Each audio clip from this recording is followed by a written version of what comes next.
Bismillahirrahmanirrahim, dengan mengucapkan syukur Alhamdulillah, kita panjatkan puji syukur kehadirat Allah Subhanahu wa Ta'ala, Tuhan yang Maha Esa, yang telah memberikan kita kesempatan untuk mendengarkan kitab Islami dalam kitabun majelis ini.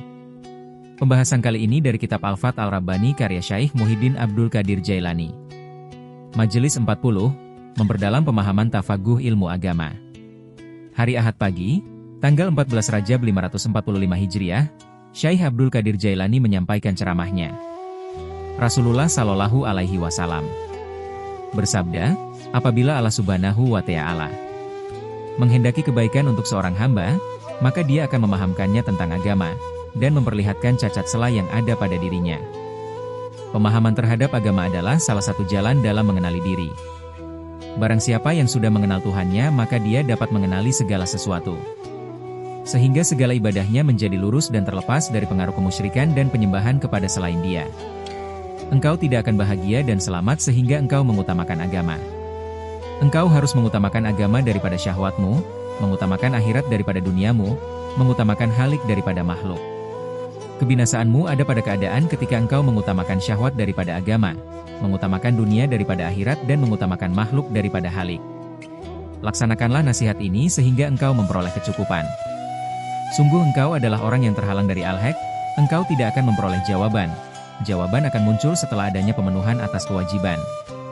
Apabila engkau memenuhi kewajiban dengan amal perbuatan, maka dia akan menjawabmu ketika engkau memintanya. Tumbuhnya tanaman apabila sudah ditanam. Maka menanamlah, niscaya engkau akan memanen. Rasulullah Shallallahu Alaihi Wasallam bersabda, dunia adalah ladang bercocok tanam, untuk bekal akhirat. Tanamlah tanaman ini dengan hati dan anggota badan. Tanaman yang dimaksud adalah keimanan dan memeliharanya. Siramlah dengan air, yakni dengan air dari amal syalih. Apabila hati tersebut lembut dan penuh kasih sayang, niscaya tanaman, keimanan, itu akan tumbuh. Tetapi apabila hati itu keras, maka ia akan menjadi gersang dan tidak akan menumbuhkan apa-apa. Apabila engkau menanam di atas batu, maka dia tidak akan tumbuh. Justru yang paling mungkin tanaman itu akan hancur. Pelajarilah bagaimana cara menanam, jangan mengikuti jalan pikiranmu sendiri.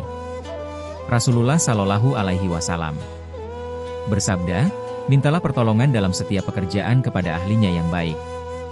Engkau terlalu sibuk menanam benih dunia, dan lupa menanam benih akhirat. Tidakkah engkau mengetahui bahwa pencari dunia tidak akan memperoleh kebahagiaan di akhirat kelak? Dia tidak dapat memandang Allah Subhanahu wa Ta'ala. Apabila engkau menghendaki akhirat, hendaklah engkau meninggalkan dunia. Apabila engkau menghendaki Sang Pencipta, maka tinggalkan semua bagian dan makhluknya, sehingga engkau dapat mencapainya. Apabila itu terpenuhi, maka dunia, akhirat, bagian-bagiannya, dan seluruh makhluknya akan datang kepadamu.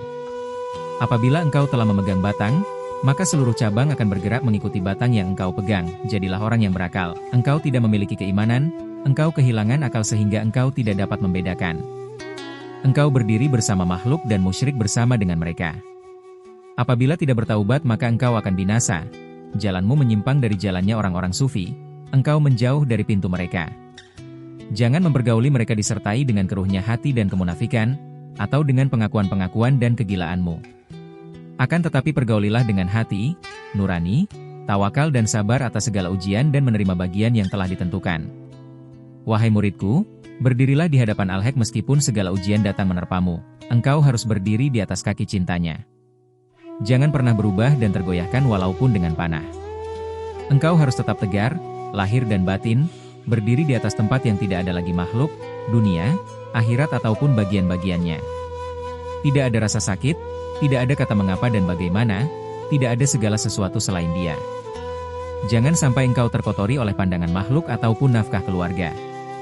Jangan berubah karena terpengaruh oleh jumlah yang sedikit ataupun banyak, celaan ataupun pujian, dan penerimaan atau penolakan.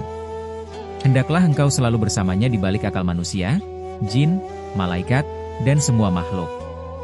Alangkah baiknya apa yang dikatakan oleh ahli sufi, jika engkau mau, maka bersungguh-sungguhlah, jika tidak maka jangan mengikuti langkah kami. Kesabaran, kesungguhan, dan keikhlasan adalah asas dari apa yang telah aku jelaskan. Engkau menginginkan aku munafik dan mengharapkan aku bersikap lemah lembut dalam berbicara sehingga engkau merasa senang dan bangga. Justru dengan begitu, tidak akan ada kemuliaan bagimu. Aku adalah api. Tidak ada yang dapat bertahan di dalam api kecuali hewan yang habitatnya di dalam api. Maka engkau harus menjadi seperti binatang itu, engkau harus kuat menahan sengatan api ujian dan kobaran mujahadah. Bersabarlah terhadap ketetapan dan takdir agar engkau sanggup bersabar berjalan bersamaku, mendengarkan pembicaraanku dan sanggup mengamalkannya lahir dan batin, baik secara sembunyi-sembunyi maupun terang-terangan. Pertama kali dalam kesunyianmu, kedua dalam keramaianmu dan ketiga dalam wujudmu. Apabila engkau telah berada dalam keadaan demikian, maka engkau akan memperoleh kebahagiaan di dunia dan akhirat dengan kehendak dan takdir Allah Subhanahu wa Ta'ala. Aku tidak akan menyakiti seorang pun. Ia adalah kepunyaan Allah Subhanahu wa Ta'ala. Hak Allah adalah supaya aku membimbing ia dalam memenuhi hak dan kewajiban. Aku tidak akan memperturutkan nafsu, tetapi yang aku perbuat adalah untuk kebaikan mereka. Sebagian ahli sufi mengatakan, terimalah ketetapan Allah pada makhluk, dan jangan menerima keinginan makhluk pada halik. Merendahlah kepada orang-orang yang rendah hati, dan sombonglah kepada orang-orang yang sombong. Bagaimana aku bisa peduli, sedangkan engkau berbuat maksiat kepada Allah Subhanahu wa Ta'ala, meremehkan perintah-perintahnya dan juga larangan-larangannya. Engkau menentang ketetapan dan takdirnya, bahkan engkau memusuhinya siang dan malammu. Sungguh engkau sangat terkutuk. Dalam sebuah hadits qudsi Allah Subhanahu wa Ta'ala berfirman, apabila engkau taat, maka aku ridha. Keberkahanku tidak ada ujungnya. Dan apabila engkau maksiat, maka aku akan melaknatmu. Dan laknatku tidak akan habis sampai 7 turunan. Zaman ini agama ditukar dengan tanah, sungguh zaman yang panjang angan-angan dan penuh kerakusan. Berjuanglah agar engkau tidak tergolongan kepada orang yang disebutkan dalam firman-Nya. Dan kami hadapi segala amal yang mereka kerjakan, lalu kami jadikan amal itu, bagaikan debu yang berterbangan. Quran Surat Al-Furqan, 23. Oleh karena itu setiap amal yang dilandasi oleh segala sesuatu selain Allah Subhanahu wa Ta'ala, bagaikan debu yang berterbangan. Celakalah engkau. Sesungguhnya perkara yang engkau sembunyikan dari orang awam tidak dapat engkau tutup-tutupi dari pandangan orang-orang yang khusus. Orang yang bodoh tidak dapat bersembunyi dari orang yang pintar. Beramallah dan iringi amalmu dengan keikhlasan, sibukkan dirimu bersama Allah Subhanahu wa Ta'ala. Tinggalkan kesibukan dan segala sesuatu yang tidak bermanfaat bagimu. Hendaklah engkau mewaspadai nafsumu sehingga engkau bisa mengendalikannya dan menaklukkannya, engkau harus menjadikannya taat kepadamu. Putuskan ia dari gemerlap dunia sehingga bisa mencapai akhirat, putuskan ia dari makhluk sehingga bisa mencapai halik. Apabila engkau mencapai hal itu dan dirimu telah kuat, maka engkau akan meninggalkan orang lain dan dunia, langsung bergegas menuju Allah Subhanahu wa Ta'ala. Dia akan menyuapimu dengan hukumnya. Engkau harus berbicara benar, jangan mencari takwil, karena orang yang mentakwilkan itu akan salah. Jangan takut kepada makhluk, dan jangan berharap kepada mereka karena itu bukti dari lemahnya iman. Tinggikan cita-citamu, maka derajatmu akan menjadi tinggi. Sesungguhnya Allah Subhanahu wa Ta'ala akan memberikannya sesuai dengan tingginya cita-citamu, kesungguhanmu dan juga sesuai dengan kadar keikhlasanmu. Berusahalah dan carilah, engkau sama sekali tidak akan apa-apa. Oleh karena itu, engkau harus berkorban untuk dapat melakukan amal syalih, seperti halnya engkau harus berkorban untuk memperoleh rizki. Setan mempermainkan orang-orang yang awam seperti pemain sepak bola memainkan bolanya, akan melemparkan bola kemanapun dia sukai, seperti halnya engkau mempermainkan binatangmu. Setan akan menjadikan hati mereka lupa, setelah itu mereka dibuatnya menghamba kepada sesuatu yang setan, kehendaki. Bahkan setan akan memaksa mereka untuk keluar dari tempat peribadatan, yang akhirnya sibuk memperturutkan hawa nafsu. Singkatnya setan akan memasang jeratnya untuk mencapai keinginannya.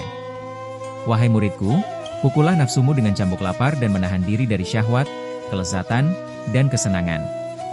Pukullah hatimu dengan cambuk rasa takut dan mendekatkan diri kepadanya. Jadikanlah istighfar sebagai sikap nafsu, hati dan nuranimu. Sesungguhnya kesemuanya itu memiliki dosanya masing-masing. Oleh karena itu, tetapkanlah semuanya agar ridha, menerima dan mengikutinya dalam setiap keadaan. Wahai orang yang sedikit nalarnya, apabila engkau tidak sanggup untuk menolak, mengubah, menghapus atau menentang takdir maka janganlah engkau menghendaki sesuatu selain dari apa yang dia kehendaki, dan janganlah menghendaki sesuatu yang tidak akan pernah engkau dapatkan. Jangan melelahkan nafsu dan hatimu dalam hal itu. Pasrahkan seluruhnya kepada Tuhanmu yang Maha Tinggi, bergantunglah pada tali rahmatnya dengan tangan taubatmu. Apabila engkau sanggup memelihara keadaan tersebut maka dunia akan sirna dari hati dan pikiranmu. Bahkan engkau sanggup meninggalkan gemerlap dan kemewahannya, serta ringan dalam menghadapi segala bencananya, meninggalkan syahwatnya. Jangan mengadukan sengatan dan sakitnya bencana, bersabarlah dalam menghadapinya. Seperti Asiah, istri Fir'aun. Ketika diketahui bahwa ia dekat dengan Allah Subhanahu wa Ta'ala, maka Fir'aun mengikat tangan dan kakinya, kemudian dicambuk. Ketika Asiah menengadahkan wajahnya ke langit, ia melihat pintu-pintu langit terbuka, para malaikat membangunkan rumah untuknya. Kemudian malaikat maut datang kepadanya untuk mengangkat ruh dari jasadnya. Malaikat itu berkata, "Ini adalah rumah untukmu." Asiah tersenyum, sama sekali tidak merasakan pedih-perih siksa yang dialaminya. Bahkan ia berkata, "Ya Tuhanku, bangunkanlah untukku di sisimu rumah di surga." Quran Surat At-Tahrim 11. Engkau pun bisa menjadi seperti Asiah, dengan catatan engkau memandang ke sana dengan mata hati dan keyakinan, lalu bersabar dengan segala ujian dan malapetaka yang akan engkau hadapi. Engkau melepaskan diri dari daya dan kekuatanmu sendiri. Engkau tidak mengambil ataupun memberi, tidak bergerak, kecuali dengan kekuatan dan pertolongan Allah Subhanahu wa Ta'ala. Engkau lebur di hadapannya, serahkanlah segala sesuatu kepadanya. Hendaknya engkau menerima ketetapan yang berlaku padamu dan juga pada selainmu. Engkau tidak ikut campur dalam rencana yang Allah canangkan, engkau tidak ikut serta menetapkan keputusannya, dan engkau tidak dapat memilih dalam pilihannya.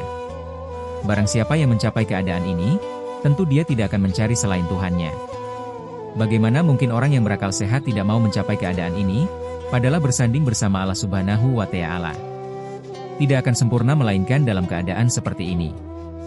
Ya Allah, anugerahkan kepada kami ilmu dan keikhlasan dalam mengamalkannya. Ya Allah, lunakanlah hati kami untuk menerima keputusan dan takdir MU. Ya Allah, marifatkan kami kepada Engkau sehingga kami dapat mengenal Engkau. Ya Allah, fanakanlah kami dari segala sesuatu selain Engkau, pertemukan kami dengan Engkau. Ya Allah, berilah kami manfaat dari apa yang kami katakan, dan berilah mereka manfaat dari apa yang mereka dengar dariku. Ya Allah, anugerahkan kepada kami penerimaan atas takdir MU dalam setiap keadaan. Ya Allah, bantulah kami untuk memerangi nafsu kami. Ya Allah, tolonglah kami dengan ketaatan kami kepada MU, dan jangan hinakan kami dengan kemaksiatan yang kami lakukan. Ya Tuhan kami, berilah kami kebaikan dunia dan kebaikan akhirat, dan peliharalah kami dari siksa api neraka. Amin ya Rabbal Alamin. Berlanjut ke pembahasan selanjutnya.